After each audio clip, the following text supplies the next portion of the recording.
Welcome to The Voiceover with your host, D. Foster III, where we discuss relevant topics that affect the culture with bold, independent commentary. Get ready to be inspired, enlightened, and encouraged.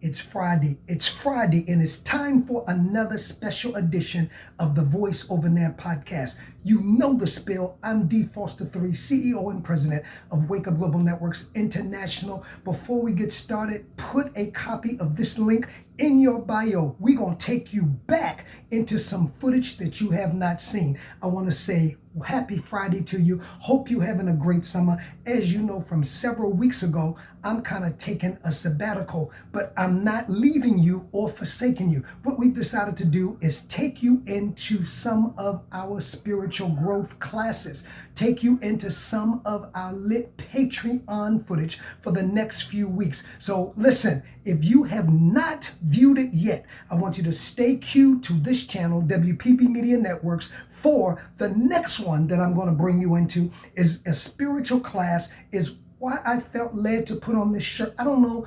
These shirts have been in my drawer for the last 3 to 4 years, but lately I've been led to wear them because so much is happening concerning our community. Now, I am for everybody, don't get it twisted, but there's certain things that are happening for our community. So some of the footage that I will share throughout the next few weeks will have to deal specifically about our community and in particularly what we must do as a community to survive the next several years. So I want you to go in. I want you to hear from you, thevoiceovertheglobe@gmail.com, thevoiceovertheglobe@gmail.com. Follow us on our social media platform, or you can go to our website, www.wakeupglobalnetworks.com, www.wakeupglobalnetworks.com. Also, follow me on my social media. That's DJ Change 111. DJ Change 111. And in my IG, there is a link in my bio if you want to become a part of our lit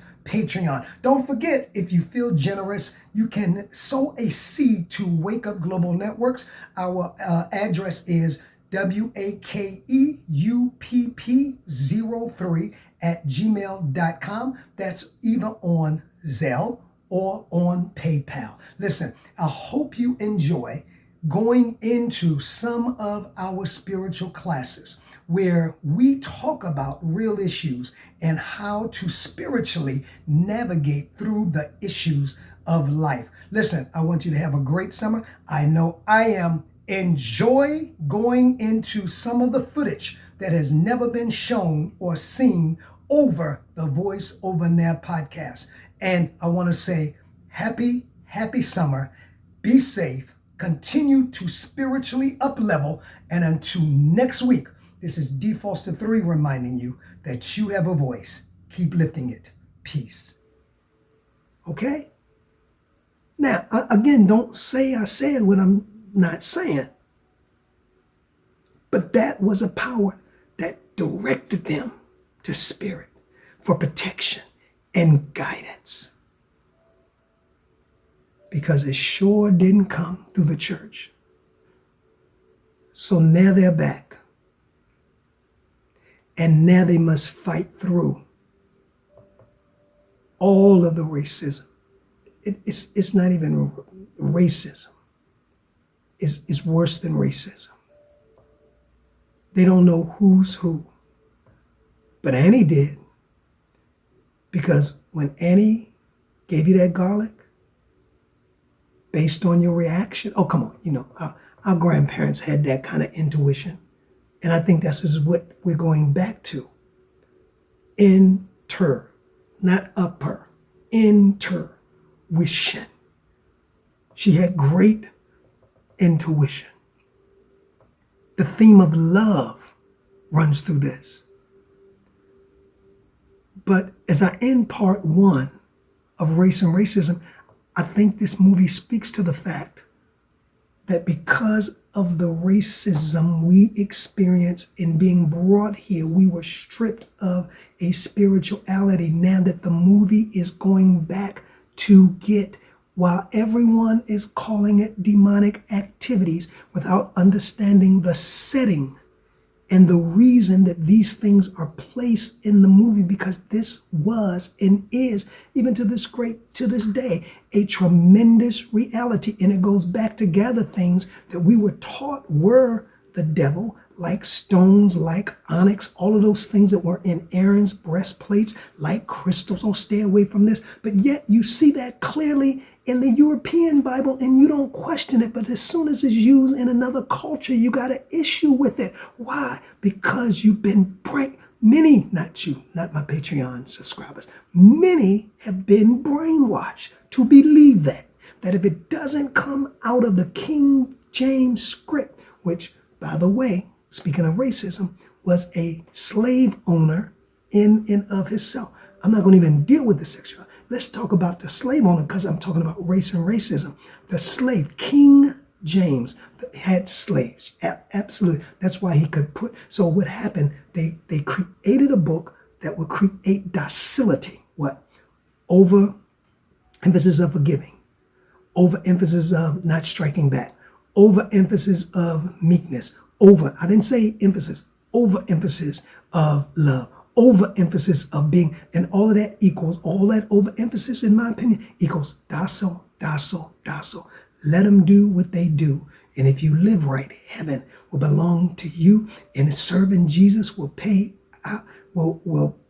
after a while. Not right now. Let them kick you, let them dog you, let them rape your women, let them take your land, let them take your silver, let them take your gold. But listen, serving Jesus will pay off after a while. Silver and gold, silver. I'd rather have Jesus. Why you can't have both? Because you've been indoctrinated not to have silver, so anything that they wanted for themselves, they demonized it to us, including our spirituality.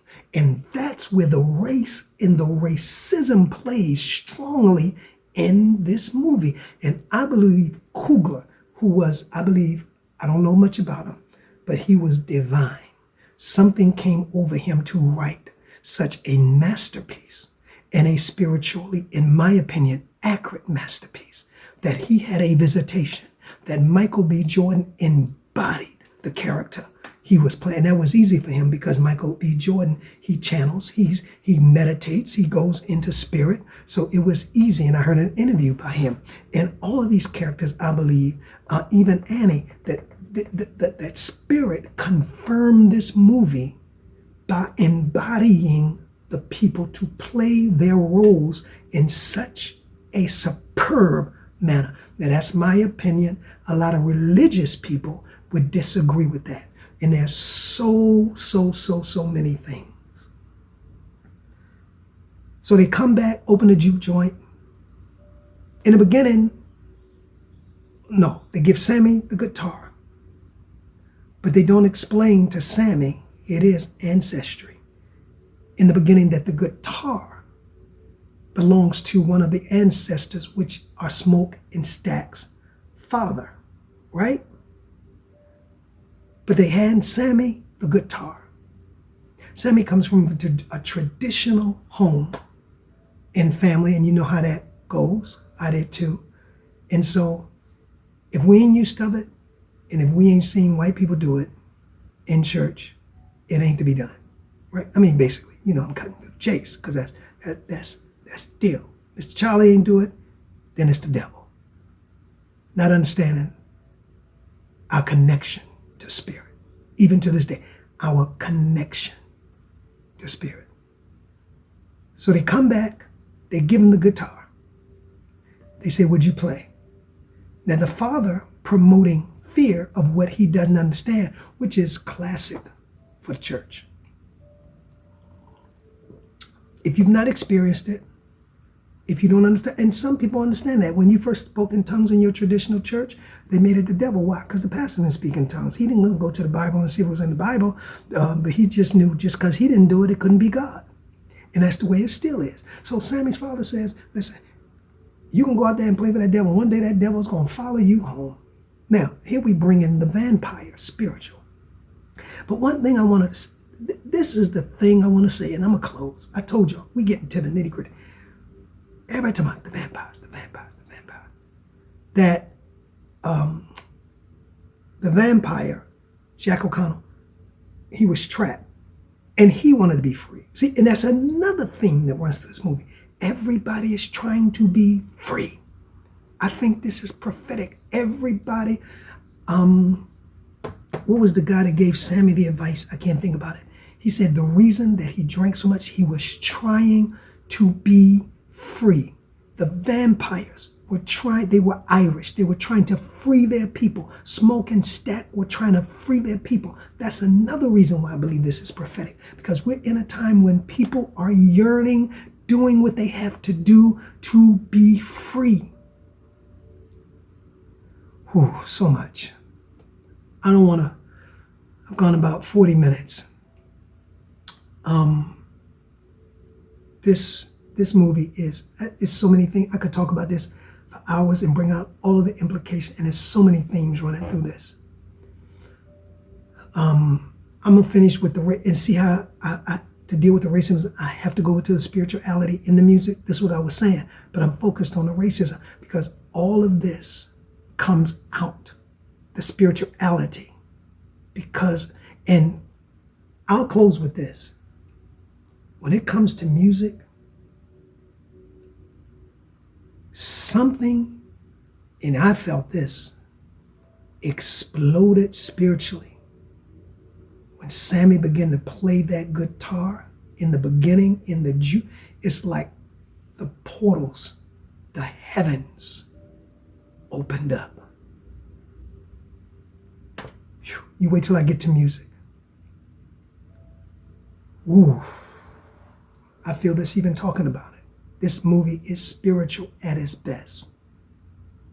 It is spiritual. It has so many spiritual, and I believe it is a call back to genuine spirituality.